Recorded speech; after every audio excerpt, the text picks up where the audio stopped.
Narito na ang balita mula sa GMA Integrated News. Kinumpirma ng National Security Council na magpapatupad ng rotational deployment ng bansa para magbantay sa Bajo de Masinloc. Sabi ni National Security Advisor Eduardo Año, Philippine Coast Guard at Bureau of Fisheries and Aquatic Resources ang inatasan para rito.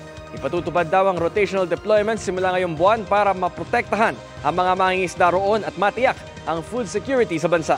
Ang Bajo de Masinloc, bahagi ng Exclusive Economic Zone ng Pilipinas. Para sa mas malaking misyon at mas malawak na paglilingkod sa bayan, ako po si Bam Alegre ng GMA Integrated News, ang News Authority ng Pilipino.